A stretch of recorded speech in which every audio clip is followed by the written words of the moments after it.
Hello everyone. आज का topic है गुप्तकालीन कला।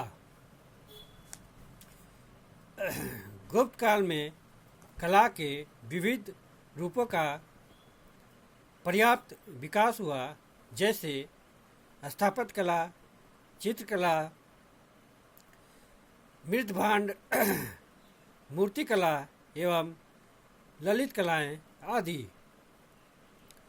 धर्म एवं कला का समन्वय स्थापित हुआ। कला पर से विदेशी प्रभाव क्रमशः समाप्त हो गया। अब हम सबसे पहले स्थापत्य कला के अंतर्गत मंदिर स्थापत्य। मंदिर स्थापत्य मौर्योत्तर काल में भक्ति और अवतारवाद के सिद्धांत के प्रचलन से मूर्ति निर्माण को प्रोत्साहन मिला, किंतु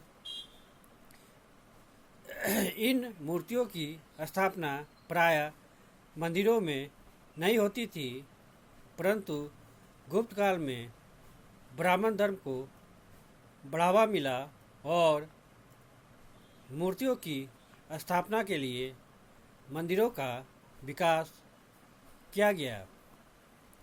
अब मंदिर स्थापत्य का हम लोग विशेषता देखेंगे। पहला विशेषता, मंदिर का निर्माण एक ऊंचे चबूतरे पर किया जाता था। चबूतरे पर चढ़ने के लिए चारों ओर सीढ़ियाँ बनी होती थी। दूसरा, मंदिर के भीतर एक गर्भगृह होता था, जिसमें देव मूर्ति की स्थापना की जाती थी। साधारणतः गर्भगृह में एक प्रवेश द्वार होता था। यह द्वार अनेक प्रकार से अलंकृत किया जाता था।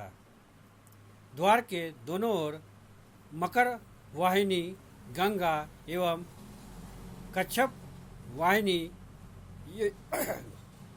यमुना की मूर्तियाँ होती थी, जो गुप्त काल की अपनी विशेषता है।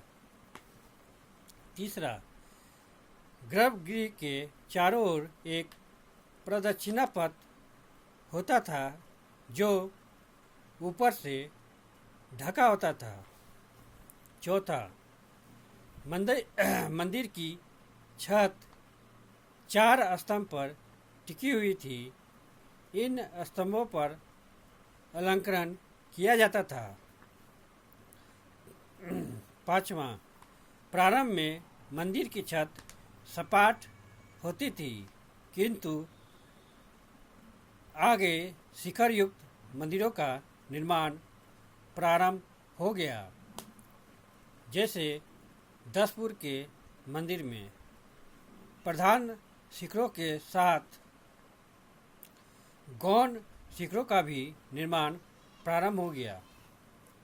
छठा, मंदिरों का भीतरी भाग सादा एवं सरल होता था। सातवां, चौखट पर शंख एवं पद्म भी बनाए जाते थे। आठवां, मंदिर मुख्यतः पत्थरों के बनते थे, लेकिन ईंटों से बने मंदिर भी इस काल में मिलते हैं, जैसे भीतरगांव का मंदिर।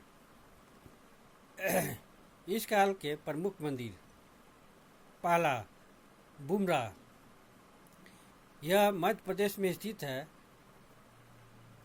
यह शिव मंदिर के लिए प्रसिद्ध है। दूसरा, देवगढ़। देवगढ़ वर्तमान में उत्तर प्रदेश के झांसी जिला में स्थित है। यह दशावतार मंदिर कहा जाता है। शिखर का प्रथम प्रयोग इसी मंदिर में किया गया था। तीसरा, भीतरगांव। यह उत्तर प्रदेश के कानपुर में स्थित है। गुप्त काल में मंदिर स्थापत्य के जो तत्व विकसित हुए, गर्भगृह, शिखर, आगे ये नागर शैली के रूप में गुप्तोत्तर काल में प्रमुखता से मिलते हैं। अब देखते हैं गुहा स्थापत्य। गुहा स्थापत्य के तहत ब्राह्मण गुहा एवं बौद्ध गुहा का विकास इस युग में हुआ।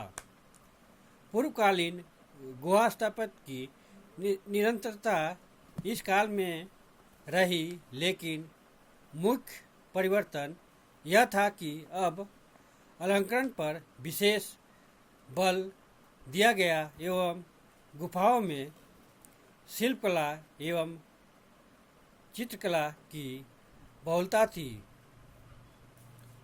ब्राह्मण गुहा मंदिर का सर्वश्रेष्ठ उदाहरण उदयगिरी गुफा है। इस गुहा का निर्माण चंद्रद्वितीय के सेनापति वीरसेन ने करवाया था। यह गुफा शैव एवं वैष्णव धर्म से संबंधित है। इनमें सबसे प्रसिद्ध वराह गुफा है। इनमें चौकोर तथा सादे गर्भगृह बने हैं तथा उसके सम्मुख मंडप है। बौद्ध गुहा स्थापत्य में अजंता की गुफा का महत्वपूर्ण स्थान है। गुफा संख्या 16, 17, 19 गुप्तकालीन है और इनके भीतर चट्टान को तराशकर स्तूप बनाए गए हैं। बाघ की गुफाओं में भी बौद्ध धर्म से संबंधित कलाकृतियाँ मिलती है। अब देखते हैं स्तूप। गुप्त काल में मौर्योत्तर कालीन स्तूप की निरंतरता मिलती है, परंतु इसमें विस्तार एवं विविधता नहीं दिखाई देती। इस काल में सारनाथ का धमेक स्तूप तथा राजगिर स्थित जरासंध की बैठक का निर्माण हुआ। धमेक स्तूप का निर्माण बिना किसी चबूतरे के समतल धरातल पर किया गया। यह ईंट का बना है और गोलाकार है। अब हम लोग देखते हैं शिल्पकला। शिल्पकला में सबसे पहले मूर्ति कला। मूर्ति कला की दृष्टि से गुप्त काल में पर्याप्त प्रगति हुई। मथुरा, सारनाथ और पाटलिपुत्र मूर्ति कला के प्रमुख केंद्र बने।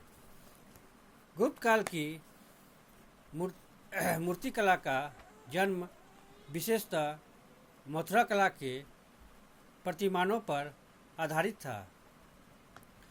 गुप्त युगीन मूर्तिकारों ने कुषाणकालीन नगण्यता एवं पूर्व मध्यकालीन प्रतीकात्मक सूक्ष्मता के बीच संतुलित समन्वय स्थापित करने में सफलता प्राप्त की।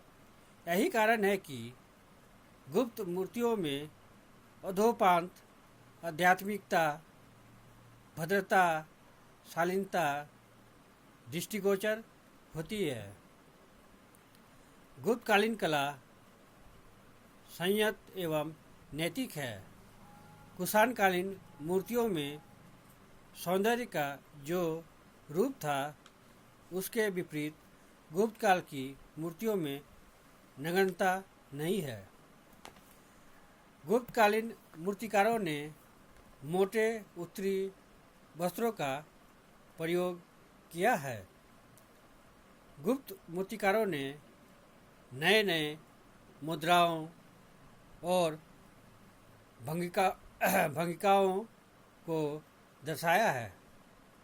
केश सज्जा पर विशेष बल दिया। गुप्तकालीन मूर्तियों में सुसज्जित एवं अलंकृत प्रभामंडल बनाए गए, जबकि कुषाणकालीन मूर्तियों में प्रभामंडल सादा था।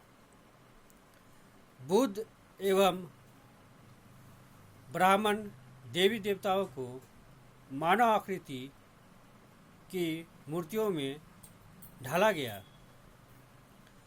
गुप्तकालीन बौद्ध मूर्तियां अपनी उत्कृष्टता के लिए प्रसिद्ध है। उनमें सजीवता और मौलिकता है। बुद्ध मूर्तियों के बाल घुंघराले, प्रभामंडल अलंकृत और मुद्राओं में विविधता है। सारनाथ की बुद्ध मूर्ति धर्मचक्र प्रवर्तन मुद्रा है। इसकी आध्यात्मिक अभिव्यक्ति गंभीर मुस्कान एवं शांत ध्यान मग्न मुद्रा भारतीय कला की उत्कृष्टता का प्रतीक है। इसके अतिरिक्त मथुरा एवं सुल्तानगंज से प्राप्त बुद्ध मूर्ति उल्लेखनीय है। विष्णु की अनंतशायी अवस्था में मूर्ति देवगढ़ के दशावतार मंदिर में है। छह मूर्तियां भी शिवलिंग के साथ प्रमुखता से बनाई जाने लगी।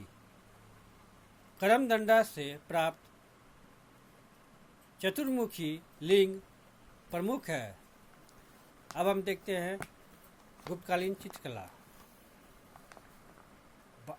वात्स्यायन के कामसूत्र में चित्रकला को 64 कलाओं में से एक माना गया है। गुप्त काल में चित्रकला के विषय वस्तु के साथ नई तकनीक का भी विकास हुआ।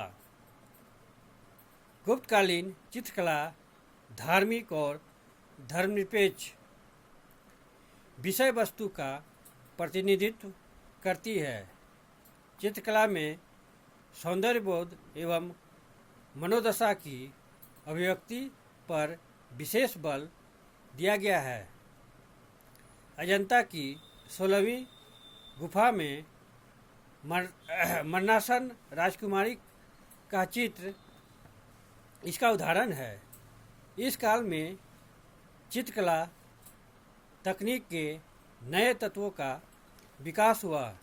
चित्रों में पूर्व काल के विपरीत अब कई सारे रंगों का प्रयोग होने लगा, जैसे लाल, पीला, गेरुआ, सफ़ेद।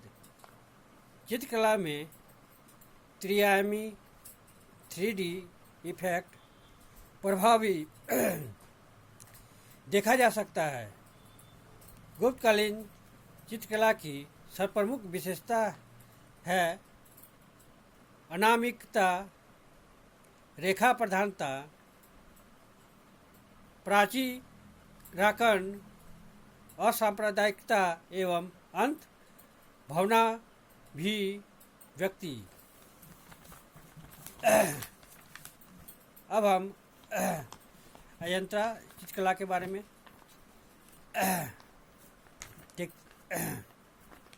अजंता की गुहा संख्या 16, 17, 19 गुप्तकालीन है। इसमें आलेखन, वर्णन एवं अलंकरण के माध्यम से चित्रकला का प्रदर्शन हुआ है। आलेखन के अंतर्गत किसी एक व्यक्ति का चित्र अंकित किया गया है। वर्णन में अनेक चित्रों के द्वारा कोई कथानक, जातक कथा कहा गया है। फूल पत्तियों, पशु पक्षी, अनेक साधनों से अलंकरण का काम किया गया है। अजंता के गुफा चित्र बौद्ध धर्म से संबंधित है। इसमें बुद्ध बोधिसत्वों का चित्रण मिलता है। गुफा संख्या 16 में मरणासन राजकुमारी का चित्र अंकित है, जिसमें करुणा एवं भाव विह्वलता का जीवंत रूप दिखता है। इसकी गुफा में बुद्ध के महाभिनिष्क्रमण का चित्र है। 17वीं गुफा के चित्र वर्णन प्रधान है एवं इसे चित्रशाला कहा गया है, जिसमें बुद्ध के जन्म, जीवन, महापरिनिर्वाण की घटनाओं से संबंधित चित्र हैं। इसके अतिरिक्त माता और शिशु का चित्र उल्लेखनीय है। इस प्रकार अजंता के चित्रों में करुणा, प्रेम, लज्जा, भय, वैराग्य, उल्लास जैसी मानवीय भावनाओं का अद्वितीय प्रदर्शन हुआ। यद्यपि अजंता के चित्र मुख्यतः धार्मिक विषयों पर है, परंतु इनमें राजकुमारों, सामंतों, योद्धाओं के जीवन की झांकी मिलती है। उच्च वर्ग की संपन्नता दिखती है, परंतु ग्रामीणों के सामान्य कठिनाइयों की कोई झलक नहीं मिलती। अब हम देखते हैं बाघ चित्रकला। जहां अजंता के चित्र मुख्यतः धार्मिक विषयों पर आधारित है, वहां बाघ के चित्र मनुष्य के लौकिक जीवन के लिए गए हैं। यहाँ के चित्रों में तत्कालीन वेशभूषा, केश विन्यास तथा अलंकार, प्रसाधन आदि की जानकारी प्राप्त होती है। अजंता के चित्र जहाँ विभिन्न कालों में बने हैं, जिससे उनमें उतनी समानता नहीं है, जबकि बाघ के चित्रों का संयोजन एक ही काल में हुआ था। यहाँ का सबसे प्रमुख चित्र संगीत एवं नृत्य का एक दृश्य है। इसके अतिरिक्त गजारोही पुरुष के साथ जाता जुलूस, व्यथित महिला आदि का चित्र भी है। इन्हीं शब्दों के साथ मैं अपने टॉपिक को यहीं विराम देता हूँ। अगर आप लोग को इस टॉपिक से संबंधित कोई भी प्रश्न पूछना हो तो आप लोग कमेंट बॉक्स में जाके अपना प्रश्न पूछ सकते हैं। Thank you. जय हिंद।